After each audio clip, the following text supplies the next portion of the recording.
date on this land. Like the other 4 wells on this area, this is an exploration well. The landowner didn't make the agreement until 2008, so it's probably around about then.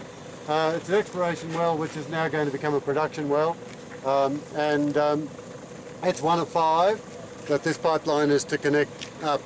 As you can see, there were 2 smaller pipes that go up there from this well. It'll connect up with the main pipe that goes back to Kenya, where the gas will be compressed and then further pumped on. Every well has a clearing of about 1 hectare around it, a little under, because of fire risks and so on. That'll go down, between 500 and 800 metres below ground. All sorts of distances they go down, depends on where the coal seam is. But it'll go down to the coal seam, it'll go down hundreds of metres. And the gas itself is, you're not talking about a pool or a bubble, you're actually talking about gas that sort of gets into the cleats and fissures and all the little spaces down there in the coal seam. And that's why they frack wells, because it just opens them up. They under pressure they put down a whole lot of sand and water and other chemicals, and that props open these fissures and cracks, releases the gas more easily, and it comes to the surface with the water. The water goes to the ponds and the gas goes to the compressor station. It's a very complicated and fairly sophisticated technology in its own way, and they say it's perfectly harmless, but there's plenty of evidence to suggest otherwise. And I think the main thing in places out here is not so much contamination from fracking, but actually worsening the interconnectivity between aquifers, which allows for movement of the water where it shouldn't be moving. Show me a mine site anywhere in Queensland where you've protected the public interest so far. The Queensland government have said that they won't allow them to bury the salt, so what alternative have they? The Queensland government will allow them to I know, bury the salt. yes. That's what it'll come down. Yeah. It's not a problem yet because they don't have enough salt, but, But it will be. it will be. Yeah. Now, look, what can they do with it? They can't sell it. They can't. They could do a pipeline through to the coast and put the brine out to sea, but that's not going to happen. It's too costly. So they're going to landfill. I'm from there. You're from Nowra? Nowra. No, Nowra. Oh, you really?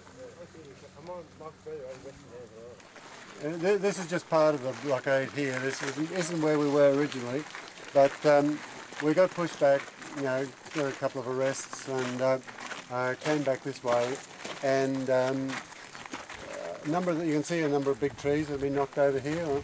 This was the last of the big habitat trees that was here, and Cassie and Jen and a couple of others just saw them, came in one day and saw them clearing this area, and came and just stood around the tree and stopped it from coming down. So it's the last habitat tree that's left in this particular corridor. 2 guys who are the fastest climbers of their species went up that tree. And those things that you can see there, just a few metres up, they put that there. But also, they went right up into the top of the tree, and you can see our resident blockader up there now. He doesn't move much, but he's alert. There's a bit of a contract being played here because it looks as they're trying to make it look as though their environmental authority says a road corridor should be no more than 10 metres through remnant vegetation. If you actually go out to, this is all regrowth here, this is a two-year-old road, and the regrowth is out to there, so the corridor actually begins a bit behind where Helen is now. That's the road corridor, and goes to the other side of this road, and then they've got another 20-metre pipeline corridor onto that, so the whole thing's about 40 metres wide. The clearing's been about 40 metres wide. Their environmental authority says 10 metres for a road corridor, but their environmental management plan, which is a working document, not a regulatory document, says their pipeline corridors can be anywhere from 15 to 30 metres.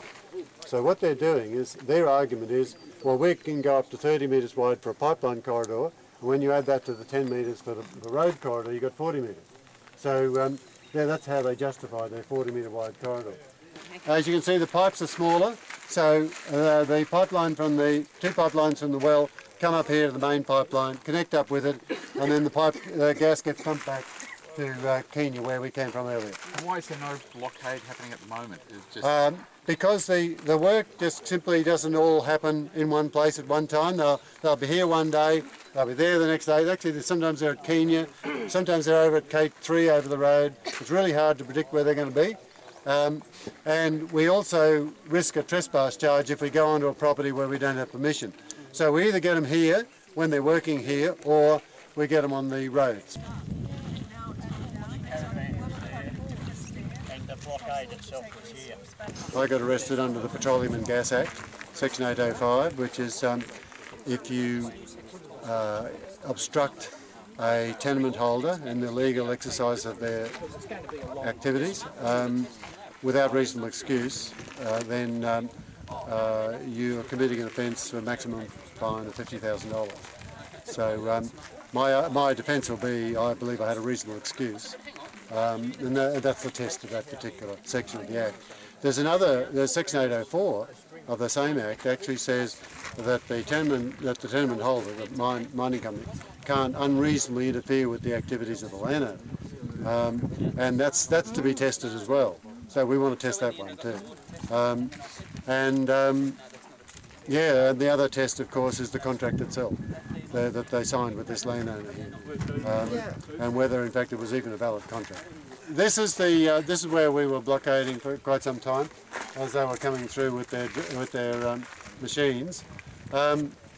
We're here because this is Bryce's property. This is the beginning of it, and we would be trespassing if we did it there, or if we in fact went across the road and did it there.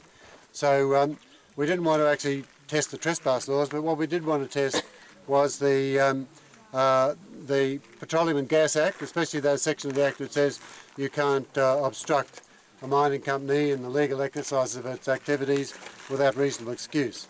So I just got arrested over there, sitting in front of the bulldozer, which was just over here, but the rest of us moved on because there's not much point in getting 20 people arrested, each with a potential $50,000 fine, which is what this charge carries, a potential maximum. So we'll be testing that in court, that you can't do it without a reasonable excuse, and I'll be arguing, of course, that this is a reasonable excuse. This sort of destruction, plus the breach of the contract, all of those sorts of things will be a reasonable excuse. We've got a legal arm to the whole campaign. It's not just about raising awareness, although that's a big part of it, but it's also, we need a political arm, which means that we try to pressure all the political parties to change their policy, and we have a legal arm, which and we have people who are putting up money, and we've got pro bono lawyers and all sorts of things all sorts of resources we can tap into to take on the companies themselves. So it's not all going to be one way. We're going to put the pressure back on them. No more fracking poison on this land. No more fracking poison. That's why we've gathered the girls and the boys in on this land to lock the gate to this land. Yeah.